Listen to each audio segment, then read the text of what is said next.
All right, hello everyone. I'm Josh. I'm the CEO of Astria. We're building a shared sequencer network, and my talk is shared sequencing, speedrunning the endgame. So I blatantly stole this title from John, who referenced this in his last post. So what's a sequencer? Just level setting, and just noting, I'm going to skip over what's a rollup. I'm assuming this room knows that. But what's a sequencer? So I'm going to argue that a blockchain is structured roughly like this. We have a mempool, could be called a transaction pool, but it's unordered transactions. We'll get to intents later in the talk. And then it becomes ordered, and you have a block, and then it becomes executed, and that results in a state DB and a state root that corresponds to that. When we talk about sequencing for the purpose of this talk, we're just talking about the ordering bit. We're not talking about the executing bit. We can cover that in another talk, or it's been covered elsewhere. Why do we want sequencers? Or like, why would we have a sequencer for rollups? I think Connor's talk did a good job of showing within sovereign rollups and rollups more generally, right, the concept of like a based rollup, how you could have different fork choice rules, what actually determines the kind of canonical ordering of a given chain. But fundamentally, why we use sequencers is for speed, because users like speed. Users want these fast commitments to the ordering of their data, so they can kind of make their transaction, say, yes, okay, I clicked a button, I got a response. There's a large depth of research going back to like the 90s that like when users click a button, they expect it to respond within 1 to 4 seconds or so. Over that 4 seconds, they start to think something's broken. You get to like 12 seconds, they're just like, all right, I'm out of this, thing doesn't work. So there is like a very strong UX reason for having speed when it comes to user. This is a very simplistic design of like a rollup sequencer. We can see that the rollup sequencer is giving a soft commitment to the user. The user just submits to that sequencer, gets a soft commitment. The sequencer is going to batch to a DA layer. That DA layer is going to give what we'll call like a firm or a hard commitment to the user. The presumption here is that the data layer is going to be run slower than the sequencer. But here's the situation we found ourselves in, right? We gave users fast, soft commitments. But we made a trade-off and we gave up decentralization for this, right? So you do get some guarantees from the base layer censorship resistance, but fundamentally we're running, singular nodes that are geolocated in a single place, and a lot of arbitrage is happening because people know where they are, they're co-locating, they're spamming them. That's how we're doing kind of MEV and arbitrage against Binance right now.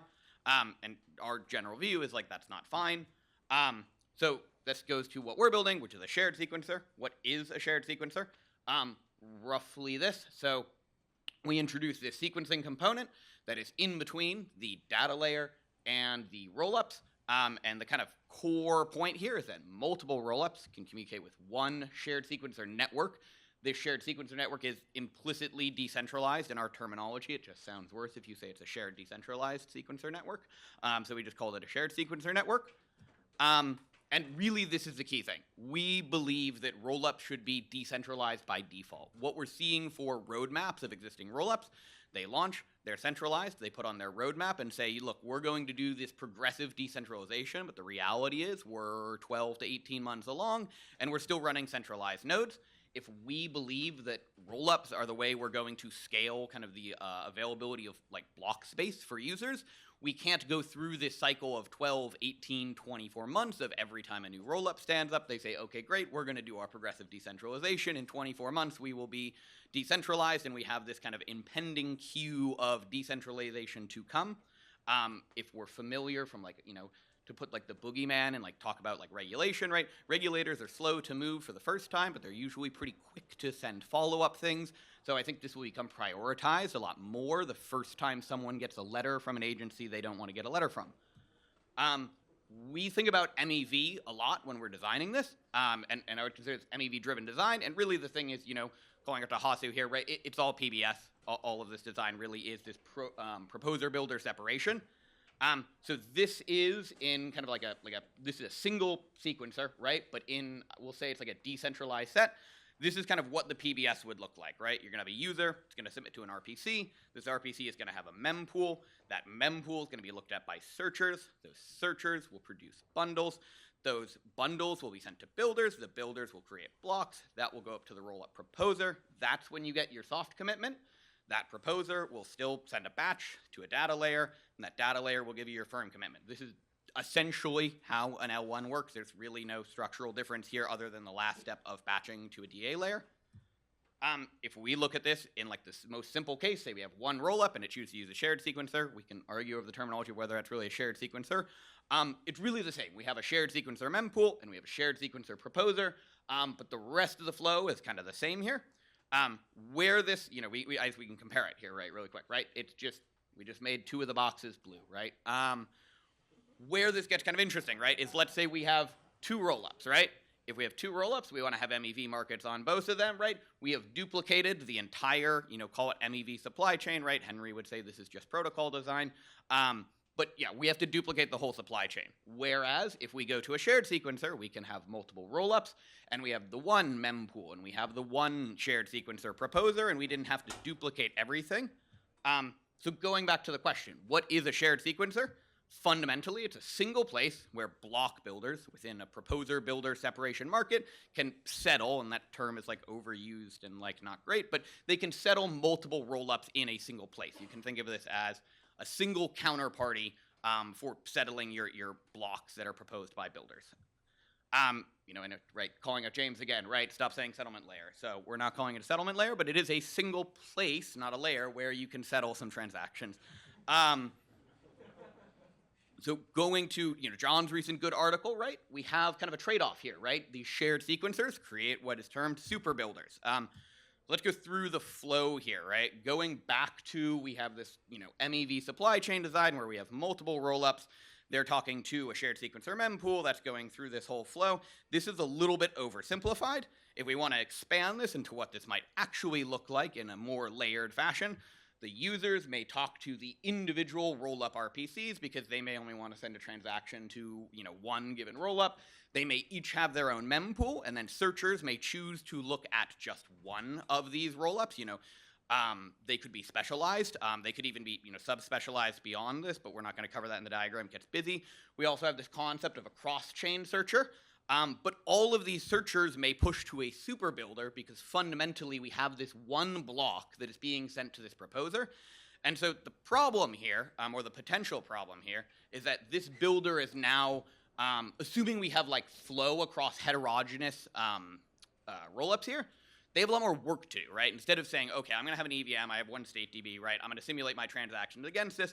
They say, okay, I'm going to have a lot of bundles coming in from different heterogeneous state machines, and I want to simulate them against each other and figure out what are the profitable ways I can construct a block. That just becomes something that is a higher resource problem. And this is where we end up with Ken Griffith of Citadel just being our super builder here, and we're right back to where we started. That's not really where we want to go. But we're just going to punt on that for now. We'll go back to that a little bit at the end. But what about composability, right? Let's think about some upsides, maybe, of a shared sequencer. Is our composability atomic? Well, let's, again, go back to this argument here, right? When we look at this flow, what we really want to know is what is happening within this mempool, searcher, builder, shared sequencer, proposer. What's happening in this bundle layer? And so zooming in on this, right, what is a bundle in this concept where we have multiple different rollups utilizing a single MEV supply chain with a shared sequencer?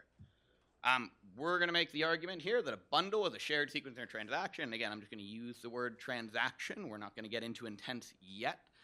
And so what's the bundle look like, right?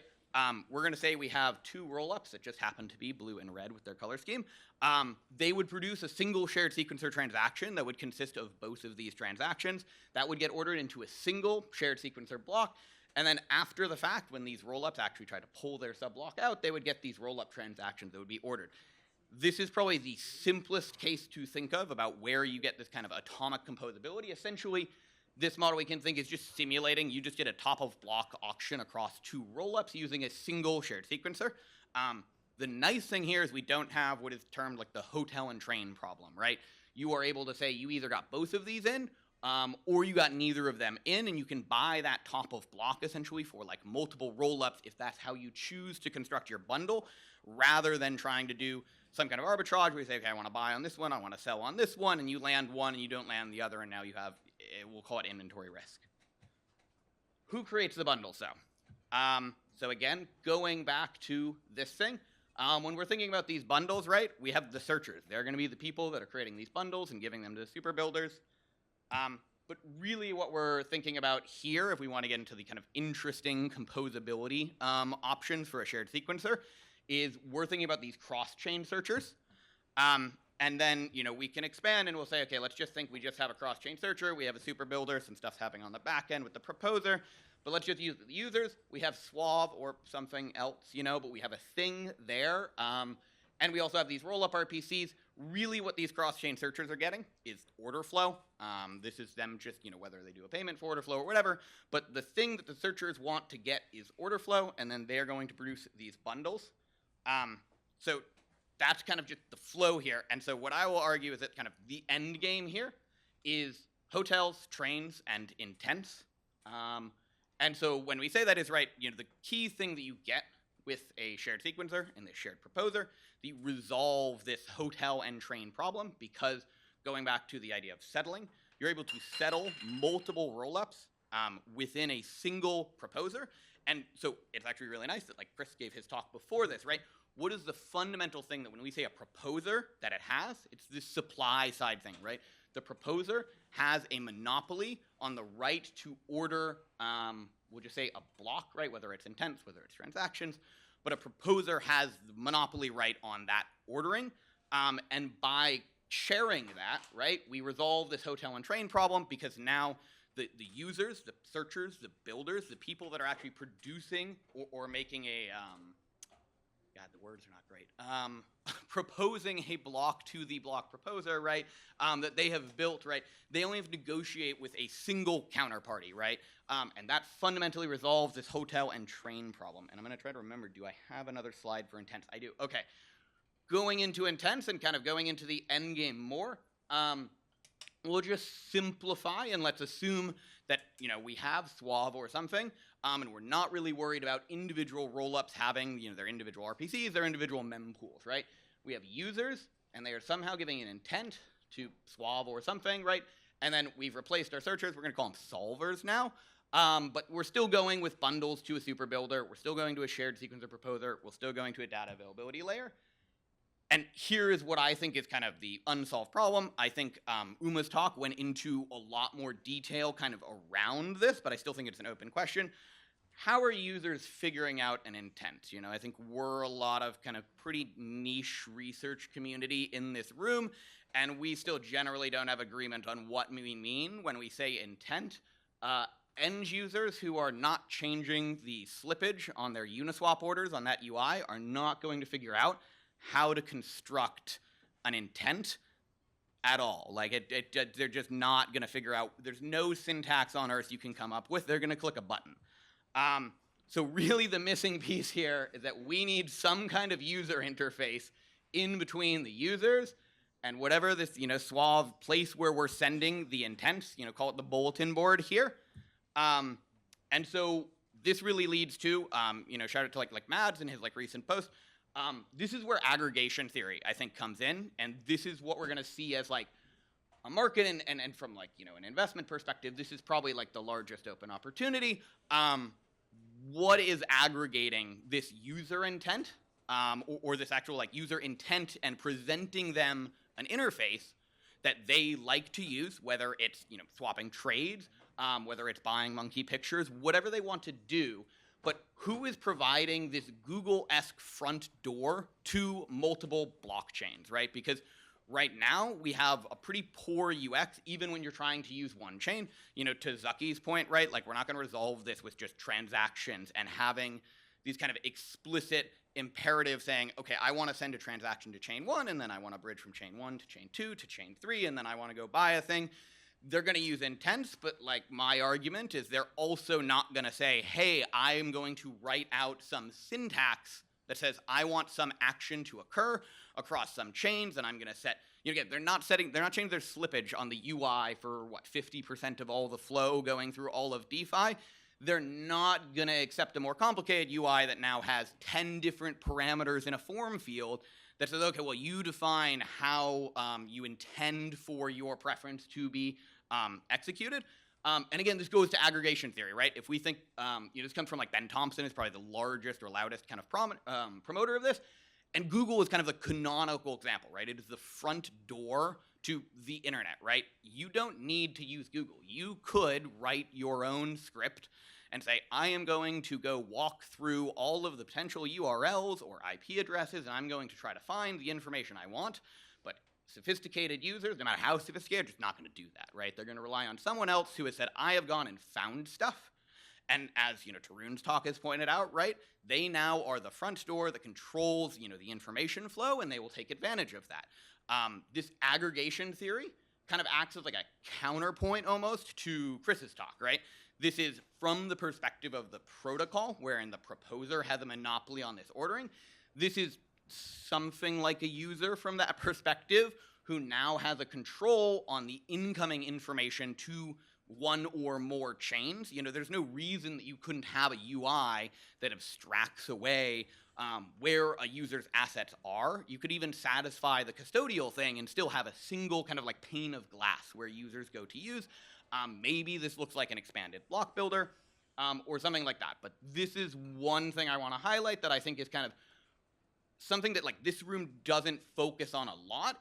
When I think about engineers and talent we have in crypto, not a lot of front-end people, not a lot of JavaScript devs, but fundamentally that's what users are using, right? Users are not going to get their CLI out, and express their intents that way. So really what I think might be the interesting next step that is potential to see is a single UI with multiple chains, and my biased argument is potentially it's one block, because that at least makes this kind of, I'm just going to call it settlement problem, dramatically easier to kind of execute.